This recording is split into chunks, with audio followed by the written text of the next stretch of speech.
Hello and welcome back to my channel. I am doctor Suraiya Shaheen और आज मैं जो टॉपिक लेकर आई हूँ वह है गोजा यानी कि एग्नेस कैसे बनी मदर टेरेसा। किसी की मदद कर देने से दुनिया नहीं बदल जाती, लेकिन किसी एक व्यक्ति की मदद कर देने से उसकी दुनिया ज़रूर बदल जाती है। ऐसा कहना है मदर टेरेसा की। जैसा कि हम सब जानते हैं, मदर टेरेसा एक ऐसी ग्रेट वुमन है जो कुछ वह कही वह करके पूरे दुनिया में दिखलाई। एक बार किसी ने मदर टेरेसा से कहा था, मुझे अगर कोई 1000 पाउंड भी दे दे तो मैं कोढ़ के किसी मरीज का स्पर्श नहीं करूंगा। इस पर मदर टेरेसा उस व्यक्ति को जवाब देते हुए बोली, हाँ, मुझे भी कोई अगर 2000 पाउंड दे दे तो भी मैं सिर्फ धन के लिए वह नहीं करूंगी, लेकिन मानवीय आधार पर प्रेम के लिए मैं कोढ़ के मरीज का स्पर्श जरूर करूंगी। और सच में वह यह करके दुनिया को दिखलाई। मदर टेरेसा का जन्म एक मकदूनिया के सोपे नामक स्थान पर 26 अगस्त 1910 को एक मिडिल क्लास फैमिली में हुआ था। मकदूनिया में उस समय तुर्की साम्राज्य था। जन्म के टाइम मदर टेरेसा के पेरेंट्स उनका नाम एग्नेस गोनक्सा रखा, लेकिन जैसा लगभग सभी बच्चों को उनके परिवार में प्यार से किसी अन्य नाम से पुकारा जाता है, ठीक वैसे ही एग्नेस यानी मदर टेरेसा को उनके पेरेंट्स गोजा नाम से पुकारते थे, इसलिए उनके बचपन का नाम गोजा था। गोजा के पेरेंट्स ईसाई धर्म से बिलोंग करते थे और उनका परिवार अल्बानिया समाज से संबंधित रखते थे।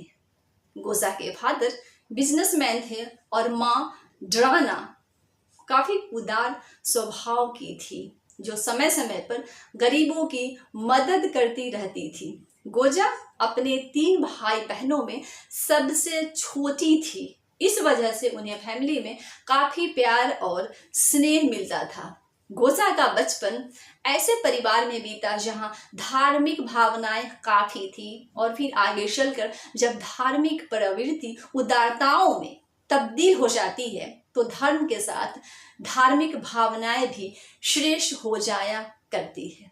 यह सच है कि गोजा को मदर टेरेसा बनने में सबसे अधिक उनकी परिवार ही सहायक सिद्ध हुआ, क्योंकि हम सब जानते हैं कि किसी भी बच्चा के लिए उसकी फैमिली फर्स्ट स्कूल होता है और उसकी माँ उसकी फर्स्ट टीचर होती है।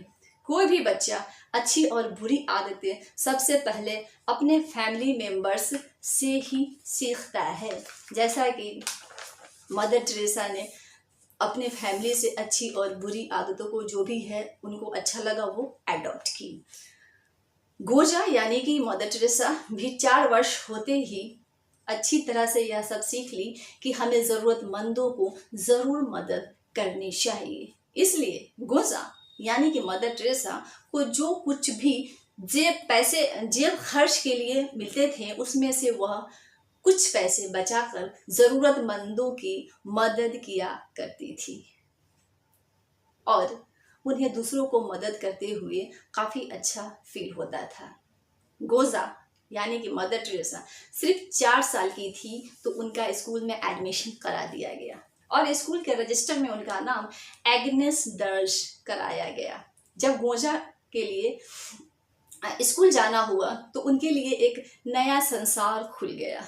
इसी स्कूल जाने के क्रम में एक दिन गोजा घर से पैदल स्कूल जा रही थी तो वह देखी सड़क पर एक भिखारी लेटा हुआ था। लोगों की भीड़ से सड़क भरे थे, लेकिन सभी लोग उस भिखारी पर बिना ध्यान दिए जा रहे थे, लेकिन उस भिखारी की स्थिति गोजा से देखा नहीं गया और वह भिखारी के पास जाकर बोली, बाबा आपको क्या हो गया है। उस भिखारी को यह देखते हुए बड़ा आश्चर्य हुआ कि इतनी छोटी बालिका इतनी भीड़ वाली सड़कों पे उनसे हाल पूछ रही है। जब वह भिखारी कुछ नहीं बोला तो गोजा फिर उनसे पूछी, बाबा आपकी तबीयत तो ठीक है ना। तो इस पर वो बाबा बोलते हैं, कल शाम से बुखार है बेटी। फिर गोजा ने उनसे धीमी आवाज में पूछी, बाबा आपने कोई दवाई ली है? इस पर उस भिखारी ने जवाब दिया, बेटी खाना खाने के लिए पैसे नहीं है तो दवाई कहाँ से खाऊं? गोजा उस भिखारी को अपनी स्कूल की फीस के पैसे देते हुए बोली, बाबा आप ये पैसे ले लो, ये हमारे पास स्कूल के पैसे थे जो कि स्कूल फीस के लिए आज ही सबमिट करने थे। इस पर बाबा एतराज करते हुए बोले, यह पैसा लेना सही नहीं है मेरे लिए, क्योंकि यह तुम्हारे पेरेंट्स ने तुम्हें स्कूल फीस के लिए दिए हैं। इस पर गोजा बोली, बाबा फीस तो बाद में भी जमा हो जाएगी, लेकिन जीवन इससे मूल्यवान है, इसलिए आप इन पैसों से अभी दवा ले लीजिए। लेकिन जब वह स्कूल गई तो स्कूल टीचर ने गोजा से स्कूल फीस सबमिट करने के लिए बोली। इस पर टीचर उनसे बोली कि एग्नेस तुम्हारा स्कूल फीस कहाँ है, क्योंकि मदर टेरेसा का स्कूल का नाम एग्नेस था। तो उनकी टीचर बोली कि एग्नेस तुम्हारा स्कूल फीस कहाँ है। टीचर के पूछने पर वह सब कुछ सच बतला दी कि वह उस स्कूल फीस को एक ज़रूरतमंद को दे दी है, क्योंकि उस टाइम वह स्कूल फीस सबमिट करने से ज़्यादा उस इंसान की मदद करना ज़्यादा ज़रूरी था। एग्नेस की उदारता को सुनकर वह टीचर बोली, जैसी माँ वैसी ही बेटी, क्योंकि मदर टेरेसा की माँ भी काफ़ी उदार और मानवता की सेवा करने में विश्वास रखती थी। उस दिन टीचर को भी इस बात का शायद एहसास नहीं हुआ होगा कि एक दिन यही एग्नेस मदर टेरेसा के रूप में पूरी वर्ल्ड में अच्छी बन जाएगी और पूरी वर्ल्ड में जानी जाएगी। वक्त गुजरने के साथ एग्नेस यानी मदर टेरेसा को जीवन में ज़रूरतमंदों की सेवा करना, मानवता की सेवा करना, ये सब गुण तेजी से विकसित होने लगे। एक दिन की बात है, एग्नेस की माँ ने देखा कि चिड़िया ने उनके घर की छत के एक कोने में अपना घोंसला बना दिया है। जब एक दिन स्कूल की छुट्टी थी तो एग्नेस की माँ ने एग्नेस से कहा, बेटी जरा इस घोंसले को नीचे फेंक दो, बहुत गंदगी हो गई है। माँ की बात सुनकर एग्नेस जब घोंसले की नज़दीक गई तो नज़दीक से देखी कि उस घोंसले में 2 अंडे भी थे। फिर वह अपनी माँ से बोली, मम्मी इस घोंसले में 2 अंडे भी है, इसलिए मैं इसे नहीं फेंक सकती। यह तो जीव हत्या है मम्मी, अंडे में बच्चे भी होंगे, फिर तो यह जीव हत्या है, मैं यह नहीं फेंक सकती। एग्नेस प्राकृतिक चीज़ों को देखकर मुग्ध हो जाती थी और वह घंटों आकाश की ओर निहारती रहती थी और इसमें पूरी तरह से खो जाती थी। अब यह सवाल उठता है कि एग्नेस यानी मदर टेरेसा भारत जाने की जिद कब ठानी और भारत को ही उन्होंने अपना कर्म क्षेत्र क्यों चुना? कौन सा कारण उन्हें भारत जाने को प्रेरित किया? आइए जानते हैं हम इसके पीछे की कहानी। जब एग्नेस स्कूल में थी तो स्कूल में एक लाइब्रेरी भी था। उस लाइब्रेरी में बुक्स के साथ एक बड़ा ग्लोब भी था। एग्नेस कभी कभी मेज पर रखे ग्लोब को घुमाते हुए विश्व के देशों का नाम पढ़ लेती थी। अचानक एक दिन ग्लोब को घुमाते हुए एग्नेस की नज़र ग्लोब पर लिखे हुए एक शब्द पे पड़ी और उसने दोहराया, इंडिया। उसी समय एग्नेस की टीचर उसके सामने से गुजर रही थी तो उसने देखा कि एग्नेस बड़े ध्यान से ग्लोब पर कुछ देख रही थी। एग्नेस इंडिया शब्द 2-3 बार दोहराई तो उस टीचर ने भी दोहराई, यस इंडिया यानी भारत। उस दिन एग्नेस स्कूल से घर वापस आने पर अपने माँ से पूछी, अच्छा मम्मी क्या आप इंडिया यानी भारत के बारे में जानते हो?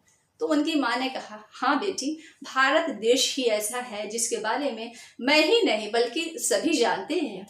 एग्नेस के फादर भी वहाँ पे मौजूद थे और एग्नेस की बातों को बहुत ध्यान से सुनकर बोले, सत्य और अहिंसा का देश है भारत।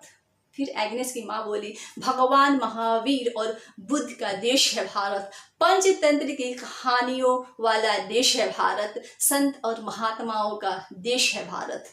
अब एग्नेस अपनी माँ से बोली, मम्मी भारत के बारे में कुछ और बतलाओ। अब एग्नेस के अंदर भी भारत देखने और भारत को समझने और भारत को जानने के लिए जिज्ञासा पैदा हुई और अचानक उसके मुंह से निकला, मम्मी पापा मैं भी भारत जाऊंगी। एग्नेस की उम्र अभी 7 से 8 वर्ष की ही थी, लेकिन भारत जाने की इच्छा दिन प्रतिदिन जोर पकड़ती गई। लेकिन अचानक इसी बीच एक दिन एग्नेस की फादर की डेथ हो गई। फादर की डेथ के बाद एग्नेस की माँ अपनी बेटी को फादर की कमी का एहसास नहीं होने दी। उनकी माँ प्रतिदिन चर्च जाया करती थी, अपनी बेटी की सक्सेसफुल फ्यूचर की कामना करती थी, साथ ही गरीबों को समय समय पर मदद किया करती थी, जिससे एग्नेस काफ़ी इन्फ्लुएंस होती थी। अब जब विश्व के मानचित्र पर भारत को एग्नेस यानी मदर टेरेसा ने देखी, भारतवासियों के बारे में देखी, सुनी, भारत की सांस्कृतिक विरासत को जानी, समझी, तो दुनिया की कोई भी ताकत उन्हें भारत आने से नहीं रोक पाई। और जब भारत आई तो भारत की भूमि को स्पर्श करते ही उनके जीवन का नया चैप्टर शुरू हुआ। वे अपना पूरा जीवन जरूरतमंदों और मानवता की सेवा में समर्पित कर दी। अब कुछ लोगों ने उन्हें सेंट ऑफ गटर की उपमा दी, तो कुछ ने उनके बारे में धन का लालच देकर ईसाई बनाने की बात की। लेकिन इतना अवश्य है कि आतंकवाद, नस्लवाद, जातिवाद और क्षेत्रवाद जैसी नकारात्मक प्रवृत्तियों के परिवेश में रहते हुए हाशिए के लोगों के साथ बिना किसी भेदभाव के संवाद स्थापित की उन्होंने। एक बार जब मदर टेरेसा मानवता की कर्म भूमि में उतरी तो विश्व की कोई भी राजनीतिक विचार उनके रास्ते में बाधा नहीं बना। 4 सितंबर 2016 को मदर टेरेसा को संत की उपाधि देकर निसंदेह वेटिकन ने उनके सम्मान में वृद्धि की। लेकिन मदर टेरेसा को संत का सम्मान भारत की जनता ने उन्हें जीते जी दे दिया था। Okay, thank you.